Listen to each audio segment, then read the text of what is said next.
All right, so let's run it down. You know what, actually? Hey, Dusty! Why is he coming in here? Little help in here, please? Oh, come on. You got to put me through this every time? All right. Oh my God, what are you doing?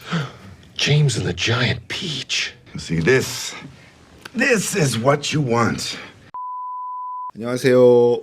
닥터비입니다. 오늘은 남성의 성기에 대해서 이야기를 해보려고 하는데 첫 번째 질문은 성기가 클수록 여성의 만족도가 높을까요?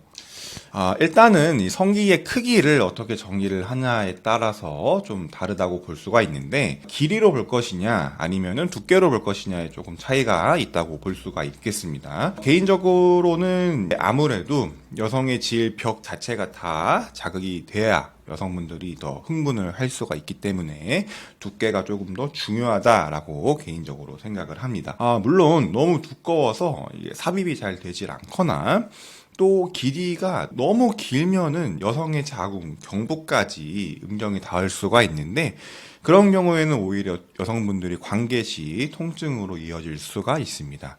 사실 이제 남성의 성기의 모양 크기 그리고 여성의 질 구조가 사람마다 다 다르기 때문에 각자 맞는 사이즈가 다 따로 있습니다. 그래서 저희가 속궁합이 또 중요하다 이렇게 또 말씀을 드릴 수가 있습니다. 다음 질문으로 이러한 성기를 키울 수 있는 운동이나 음식 혹시 있을까요? 일단은 없습니다. 해석하게도 성기를 키우는 운동이나 음식이 사실 존재를 하지는 않습니다.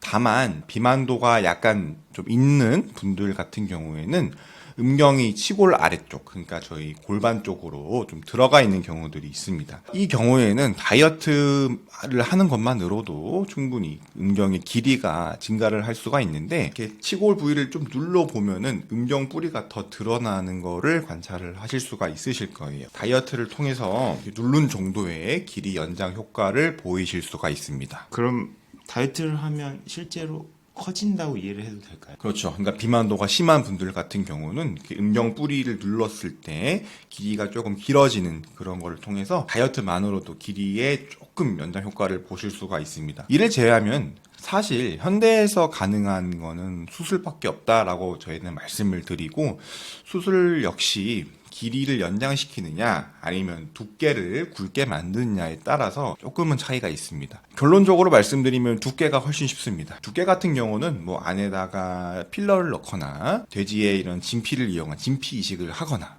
개인의 이런 배에 있는 지방을 떼서 넣는 자가지방 이식을 하거나 아니면 실리콘 링, 단단한 링을 넣어가지고 좀 두께를 도톰하게 만들어줄 수가 있습니다. 반대로 길이 같은 경우는 발기하고 난 길이는 누구도 못 늘립니다. 그거는 타고난 길이가 다 있고 다만 발기 전에 길이를 조금 길어 보이게는 할 수가 있는데 저희가 현수인대라고 하는 음경을 좀 지지하는 인대가 있는데 요 인대를 좀 절제를 해서 음경을 좀 튀어나오게 만들어주는 수술이 있긴 있습니다. 다만 요거는 발길했을 때 음경이 아래로 처질 수가 있다는 단점이 좀 있습니다. 그 밖에 어린아이들 같은 경우 아래 조직이 너무 음경을 꽉 잡아당기고 있어서 음경이 좀 숨어있는 경우들이 있는데 그런 아이들 같은 경우는 숨은 음경을 좀 교정해주는 수술을 통해서 길이를 연장을 시켜줄 수가 있습니다. 모닝 발기가 중요한가요? 중요합니다. 일단은 심리적인 원인 제외하고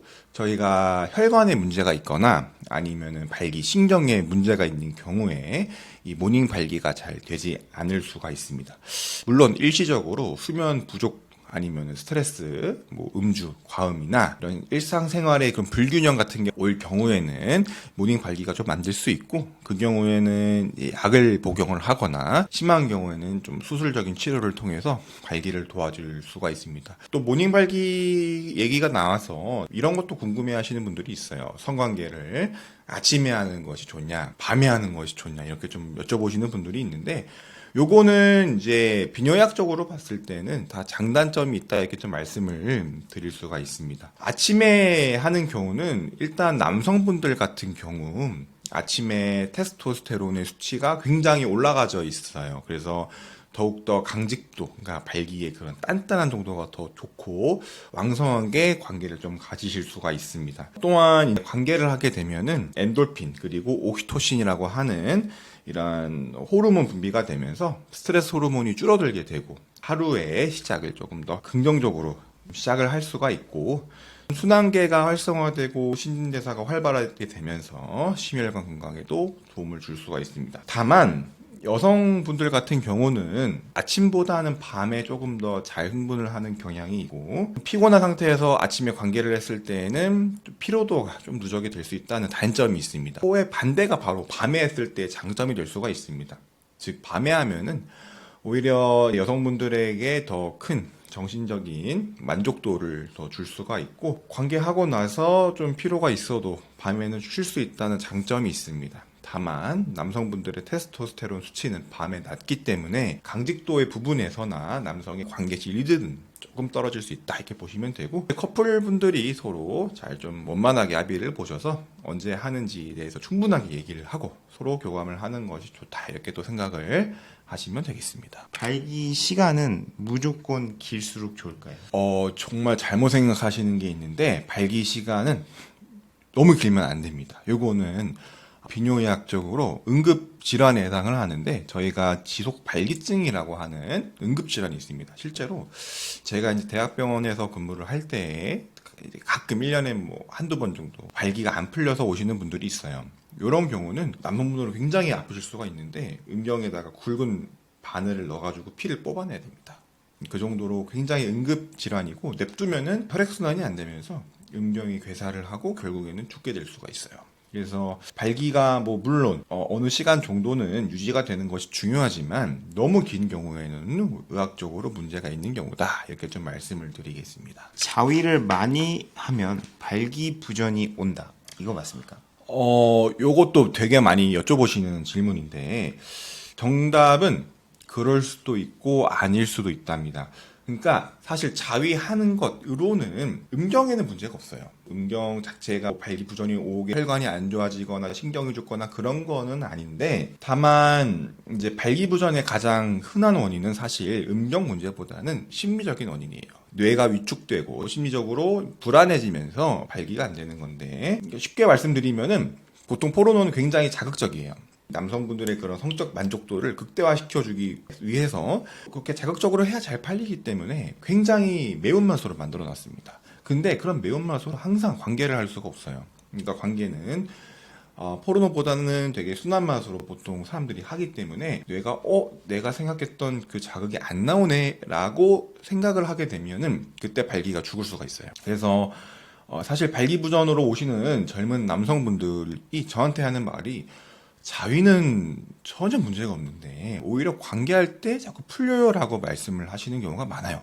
너무 좀 자극적인 걸 추구하다 보면서 흔히 얘기하는 도파민이 중독돼서 조금 발기가 안 되는 경우인데 요거는 조금 줄여주셔야 됩니다. 좀 디톡스를 해서 최대한 자극적인 거를 좀 배제를 하고 관계에 좀 더 집중을 하시는 것이 어쨌든 간에 한번 위축된 정신적인 부분이 발기부전으로 이어지면서 악순환이 되고 이 악순환이 이어지면 이어질수록 발기부전을 고치기는 더 어렵습니다. 그래서 너무 자극적으로 많이 야동을 보고 포르노를 보고 자위를 많이 하시는 분들은 조금 조절을 하실 필요가 있다. 이렇게 말씀을 좀 드리겠습니다. 그럼 혹시 하다가 만약에 풀리면 다시 뭐 세울 수 있는 방법도 있을까요? 이게 이제 안 풀리게 하기 위해서 저희가 약을 처방을 해드리는 거예요. 엄밀하게 말씀드리면은 요게 한번 풀려버렸을 때에 물론 정신적으로 최대한 다시 관계에 집중을 하고 이렇게 세워보려고 하고 하는 것도 중요하지만은 이게 한번 죽으면 잘 안 서요.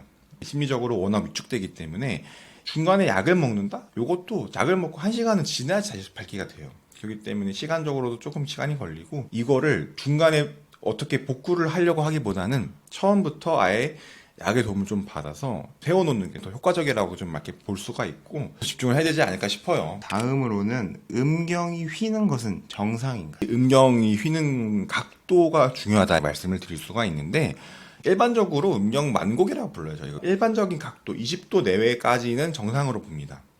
근데 20도가 넘어가게 됐을 때 문제가 되고 보통 45도를 넘는 심한 만곡증 같은 경우는 수술적인 치료가 필요를 할 수가 있습니다.